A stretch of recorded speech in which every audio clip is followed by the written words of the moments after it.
Today, we'll be looking at land issues and buildings approval. The Nigerian Land Act said he who owns the land owes everything on it, below it and above it. So you see how vested power is given to the landowners. Whenever you want to buy land, it is important for you to do your search, your investigation thoroughly in order to ensure that you are buying a legit and a free land.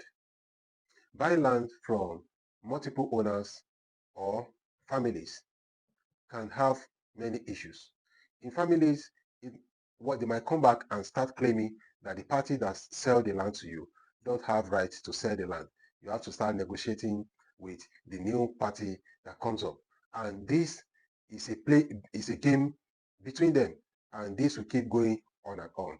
In some cases, if you don't want to comply, it might lead to litigation, and court cases takes a lot of money and it also takes time.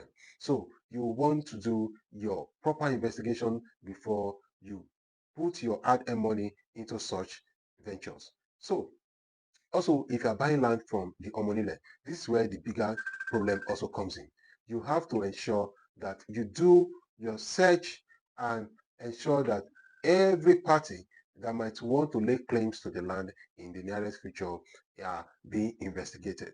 So these are things that you should do whenever you want to buy land. Also, there are many lands that are committed acquisitions and restricted areas by government. So you need to understand if the land, the parcels of land you want to buy is free from any government acquisitions or is free from any restrictions by the government. So all of this has to be done by a professional.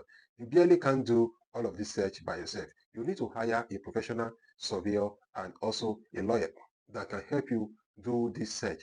Ensure that the land is not under any litigations. Some land might be in litigations where they are in court.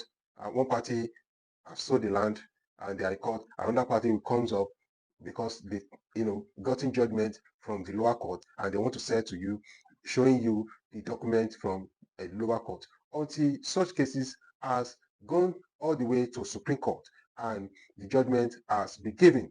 That is when the party that won the case has a vested power over the land. So these are things that your lawyer and your surveyor will help you do. Your lawyer will help you do the search in the land registry in that state to confirm the authenticity of the land, ensuring that the land is free from any government control or acquisitions. So these are things that you should do before you commit yourself into such particular land.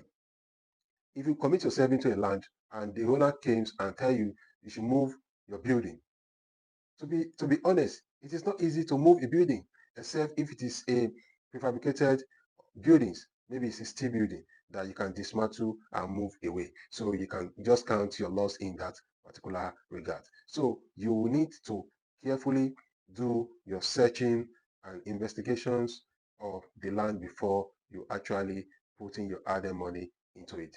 Then, upon the acquisition of the land, it is important for you to regularize the document, ensure that the survey is done, ensure that the deed is signed, ensure that the deed is registered in the oath office, and also start making plans to either do your governor consent if the land is serving a certificate of occupancy being issued by the state, or is you go for your C certificate of occupancy, C of O, if the land is not having any one before. So that will give you a permanent ownership of that particular land. Also, when one of the way to quickly take possessions upon the acquisition of the land is to erect a fence, perimeter fence around the boundaries of the land in order to mitigate against argument in terms of boundary with your neighbors, and this might become another bigger issue that you are not prepared to start having on the land. When you are ready for your building, you have to prepare your architectural drawing, and in cases where necessary, do your structural drawing and ensure that all of these gone through the approved bodies in that state to give you an approval, the town planning to give you an approval for the building. So upon the when you receive your approval, then you can now start your construction. And when you are doing your construction, always adhere strictly to the approval drawing by the town planning, because they will still be coming back to check if what you are building is the same thing as what is being approved. Also, you have to give a necessary setback into the building as being approved by the state. You can check with the state that you are building on. In some cases, some states is by the side a minimum of 3 meters and a minimum of 2.5 meter. So this can either varies from state to state.